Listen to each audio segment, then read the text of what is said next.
Okay, family, I am Lord Eric Still, aka Big Rossi Love, and we are here with another episode of FBA All Day, the show all about justice and understanding for our people. Okay, we had a pretty good week. A lot of questions coming in, some that were very pointed, some that were very directed. We have a repeated occurrence. We're seeing a lot of questions that are teetering around the same subjects, okay? So today I'm going to readdress this issue that seems to be pretty common. It's coming across a lot, but in different variations, the question may vary with the occasional word or two, but this is the gist of it. And today's question I'm going to be addressing is, why does FBA try to separate from everyone else? I, I'm not going to say there's such thing as a bad question. I can understand how some people may feel that way, but in actuality, this is not the case. We're not trying to separate ourselves from everyone else. What we're trying to do is to get everyone else to see us as who we are. You understand what I'm saying? We have to delineate and separate ourselves from this idea the dominant society has of us being one big Negro. All right?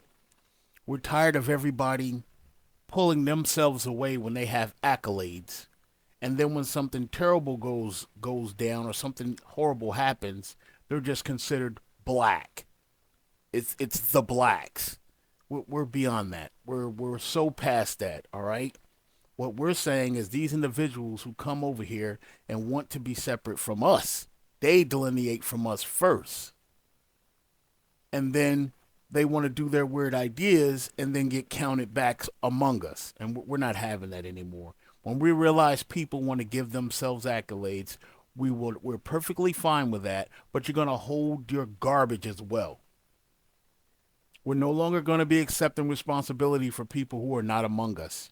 That's why it's so important for us to tell you guys and to let you know who we are. We're just letting you know who we are as foundational black Americans. Okay? I'm going to point these things out from you and let you know well ahead of time.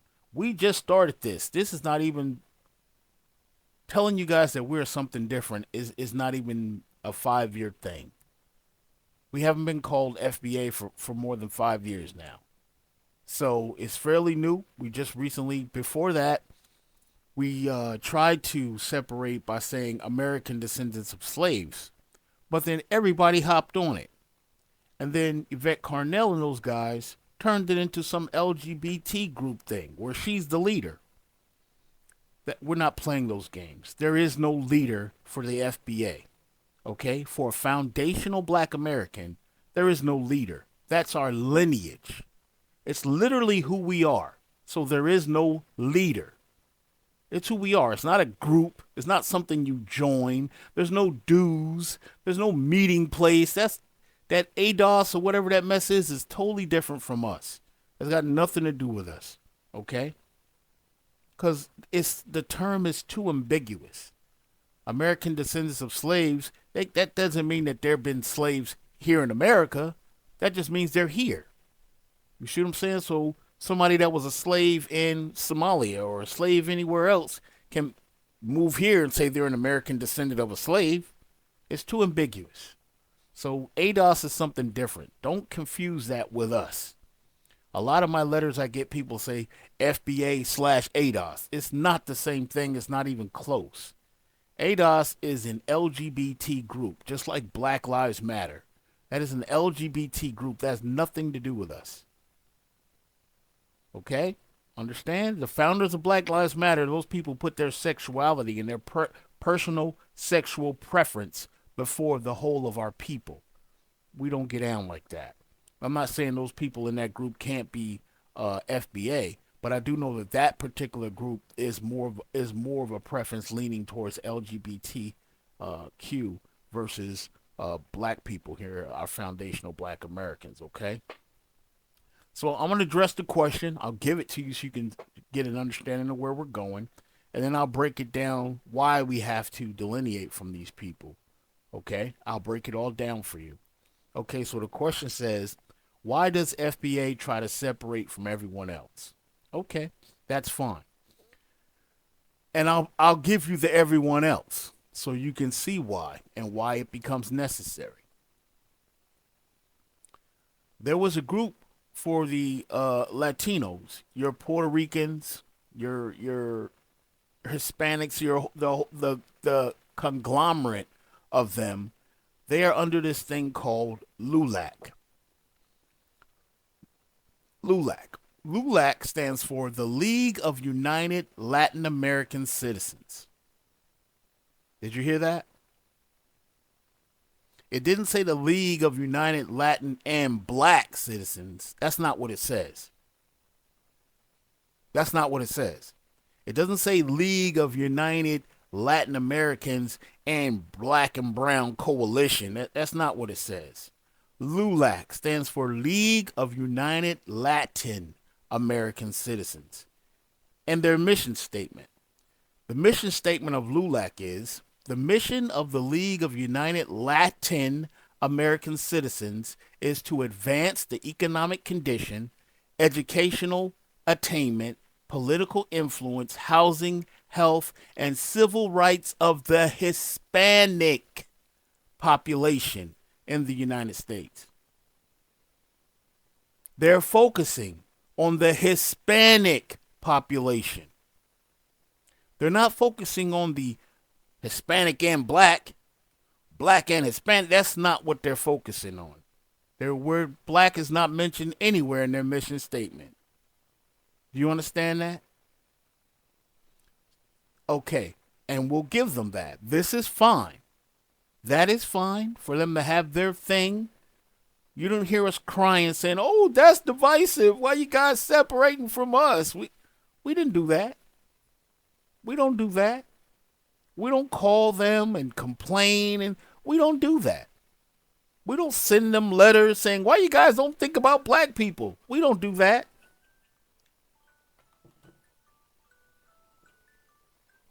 We don't do that. We don't call them and complain and ask them why they don't look out for us. We don't do that. Okay, so there's your Latinos. I always hear about this black and brown coalition. Okay, well, there's your brown. They not thinking about black people at all. They're thinking about the Hispanic population in the United States. You got it? Okay. Well, let's move on. What about your Jamaicans, your Haitians, your Barbadians, listen, they have a group called CARICOM. CARICOM. The Caribbean Community. CARICOM. CARICOM. CARICOM. The Caribbean Community. Not the black community. Not the African American community. No. It's called the Caribbean Community. Short, CARICOM. Okay? It was formed in 1973. 1973. They pulled away. 1973, they said, we're CARICOM. We're going to promote economic integration, cooperation, and coordination amongst its members. CARICOM. Okay? Their mission statement, CARICOM aims to improve living standards, promote full employment, accelerate economic development, expand trade, enhance international competitiveness, and strengthen the Caribbean economic leverage. Not the African American, not the Caribbean and black experience. It says to strengthen the Caribbean economic leverage.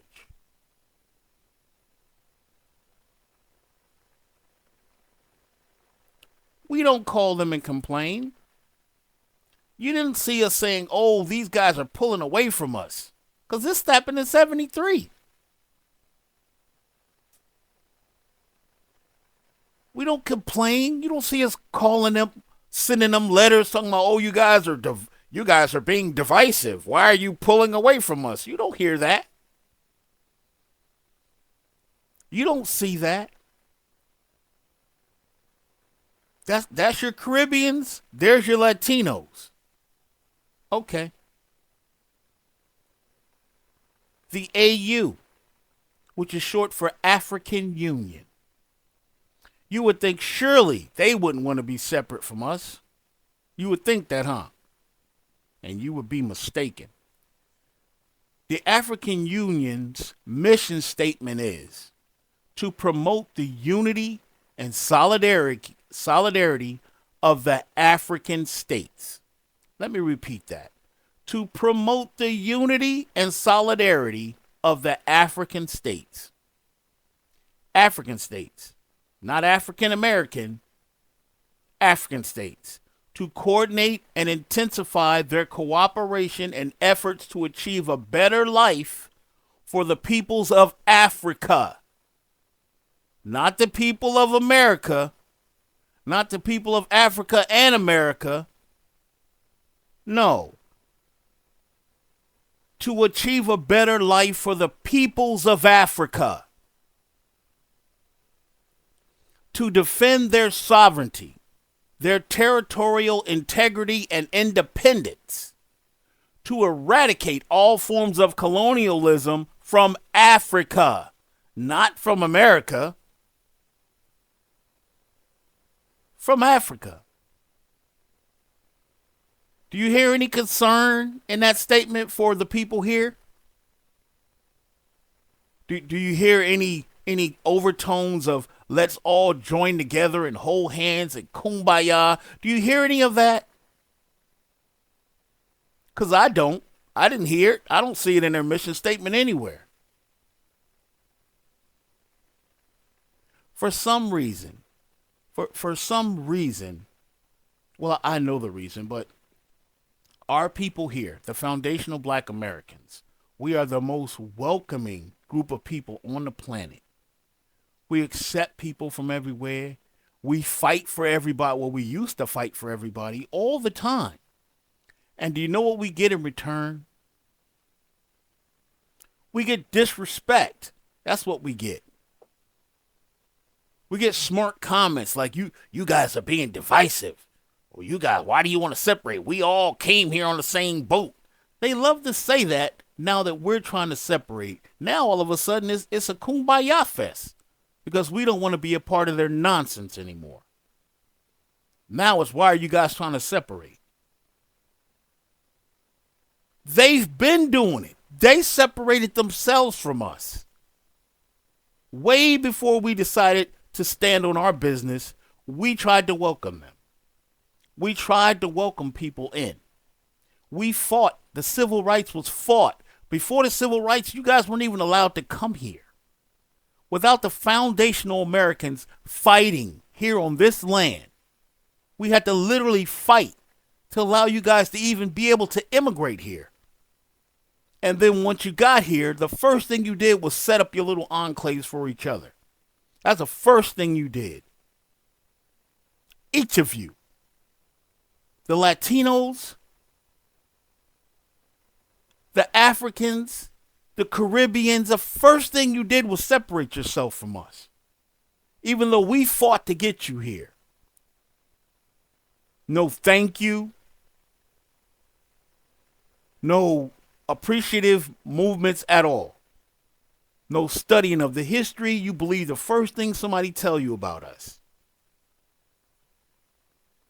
You come up with all kind of little side terms and little derogatory words for us once you get here. Like a kata. That time is up. That time is up. And here's another interesting tidbit, what you may be seeing now, is that we're calling out our members of our community. We call them out all the time. And I'm going to show you in contrast to what I'm talking about. Now, you've heard what these people's mission statements are. You've heard the mission statement from the Latinos. you heard the mission statement from the Africans, and you heard the mission statement from the Caribbeans. Now let's take a look at some of the foundational setups and see how we've always included everybody. Let's take a look and see how we've always tried to include people. And then I'm going to show you how it's biting us in the backside. Now you heard their statements.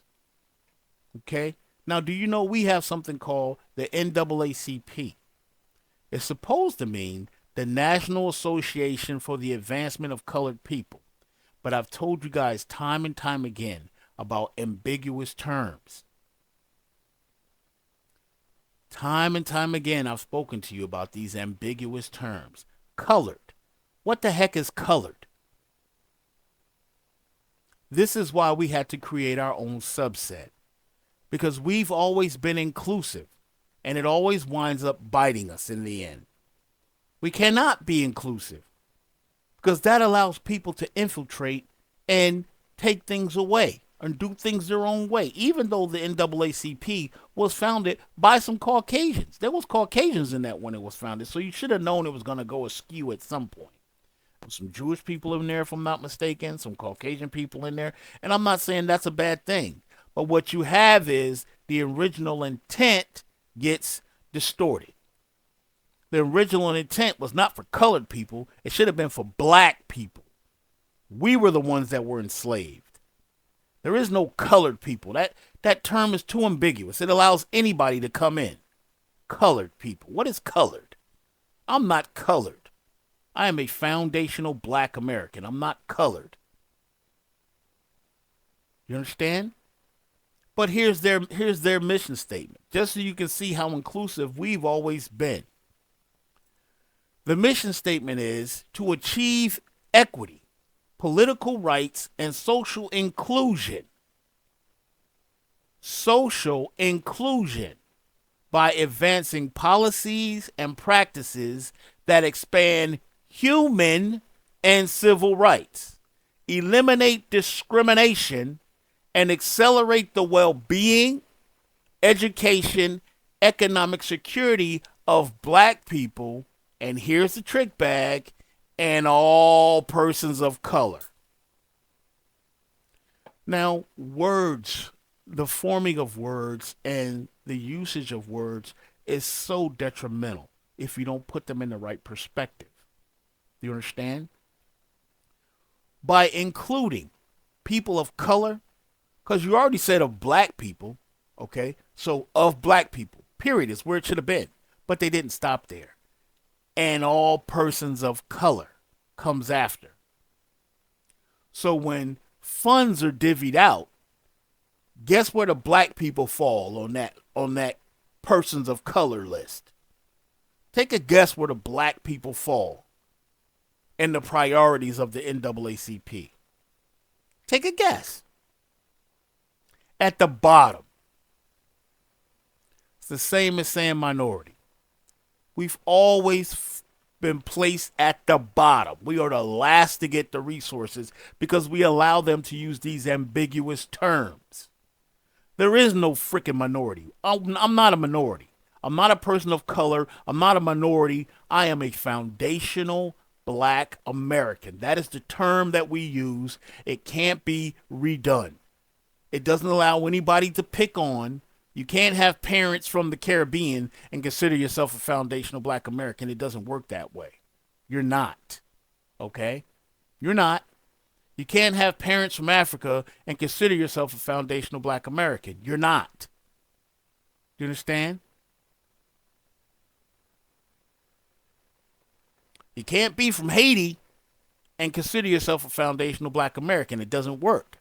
You understand? That's why we have to use our specific term, our specific lineage. It's time out for the nonsense. Nobody else does that but us. We try to be inclusive to everybody, and that's why we are in the position we are in right now socially. But I'm so proud of my people. Won't get it twisted. The way we handled this last election, the way we came together, realized who we were, and in no time decided to let these people play themselves out was a masterful stroke. It was a masterful stroke the way we've done it. We let them crash and burn. And I'm so glad. I'm so glad we did. I was praying you guys will wake up, and I was so happy to see that you are. Millions strong we are. Millions. And we decided to sit home, and that's why they crashed out. And I love it. I love it. They have these little subsets, and they try to use just enough ambiguous terms that they think we're going to follow along. Case in point, there is a thing called the CBC, the Congressional Black Caucus. You hear that term? Congressional Black Caucus, the CBC. They were established in 1971.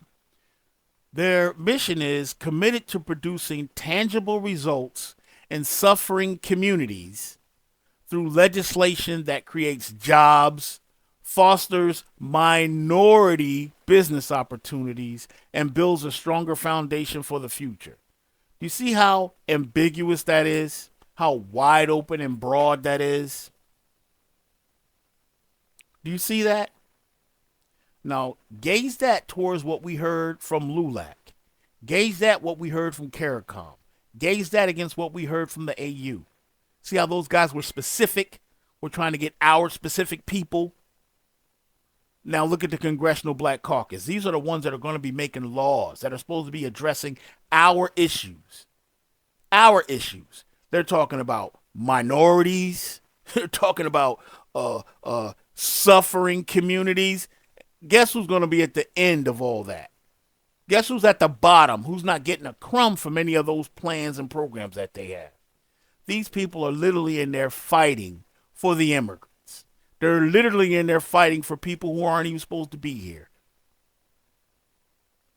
I'm just keeping it a buck. You can't be an illegal immigrant, which means you're here illegally, and then turn around and want rights. How does that work? How does that work? How do these people get set-asides and programs over the people that built the country? Make that make sense. You can't. But I can give you some insight on why it works the way it does. Most of those people there are not of us. The Congressional Black Caucus is full of people who aren't foundational Black Americans. I can tell you a few of them right off the bat, and I'm not even a scholar. I know right off the bat Stephen Horsford is. His people are from the Caribbean. Hakeem Jeffries, his father's African. Yvette Clarke, she's Caribbean. Bobby Scott's a Filipino. It goes on and on. So there's no wonder they don't have our best interests in the forefront. They thinking about their own people. They're not thinking about us. And it feels right to them to deny our progress, to get in the way and stall our things. So when we come to them, like, oh, we need to have our reparations, they don't want to hear that. They want to have a study. They want to sit down and talk about it like we don't know what we've been through. Like they don't know our people is due reparations. They got to have a study. Like they don't know we built everything. You see what I'm saying? It undermines everything. And you understand why when you realize the people who's in charge. It becomes very apparent. So we played a very intelligent card, and I'm so proud of you guys. That was a very intelligent thing we did by just not participating. We're just not going to participate. That's a G move. And now they all just look at the news. You see them crashing out every day. They're not crashing out over stuff that pertains to us, though. They crashing out over other stuff. And we just sit back and looking at them. Why you guys aren't participating? We're not. We're not. We are not concerned. That don't hurt us. We are not concerned. And we're not coming to the rescue. We're not at all. All those parades they keep having, you don't see us out there. And those parades are ineffective. All those little marches that they having, ineffective. And we just sitting back looking. Just watching. The same way they do when we go through our crash outs. They don't come and help us, bro. They've never helped us. And every time we get some things together that should move forward to our people, it gets sidetracked. Just like that Black Lives Matter movement. You thought, oh, because Black Lives Matter, You thought that all those funds you were giving those people was going to somehow trickle down to the black community, and it didn't. They've done nothing for us. Absolutely nothing has come of that. Those people went and bought houses for themselves. They didn't do nothing for our community. Nothing. Same thing for the Congressional Black Caucus. Hundreds of them. They've done nothing for the black community here in the United States. Oh, they've done stuff for the Caribbeans. They've done stuff for Africa. They've done nothing for us here. They've done nothing for us. We can attribute nothing to them. They don't help us at all. But because they put the word black in their name, you will get a couple crumbs. They think they're getting something. You'll send them some donations, or they'll pander to the crowds. Oh, look how bad the blacks are done. Give us some money, and they help everybody but us. They were busy trying to bring in gay people from the Caribbean. They've done everything but help our community here. To Jim Claiborne and those get me started on them. They're useless, completely useless. I said it. They've done nothing for our people. They are a disgrace. As long as they've been in power, to have a record of completing nothing for our people. Okay. Listen, this is the Lord Eric Still. I'm going to bring you the truth on this channel. I'm going to continue to bring you the truth and the facts on this channel. That's what I'll do. I'm going to answer your questions to the best of my ability. I'm going to bring you all the facts I can. If you don't believe me, look it up yourself. Try to find something if you think I'm wrong. Try to find something that they did for our community specific for our people here. And you're going to find nothing. It always is inclusive of somebody else. But then those other people that they're including, they don't include us in anything. In anything. You'll see them. You'll see the NAACP doing things for immigrants and people coming over here, that you'll see set-asides and apartments and homes and monies and all sorts of things for other people. But then look specifically what they're doing for blacks. You're not going to find anything. And then you wonder why we delineate. You wonder why we want to be separate. Don't include us in their nonsense. We're not a part of that. We don't recognize them. Those are not our leaders. They don't represent us. We don't have any leaders, so it can't possibly be them. You understand? Listen, keep these things to the forefront. Investigate. Keep the questions coming. I'm going to show the email for you guys can keep this email into this site for those of you who haven't done before. This is the Lord Eric Still. FBA all day. This channel is always about justice and understanding for our people. Like, comment, share, and subscribe. Have a great one.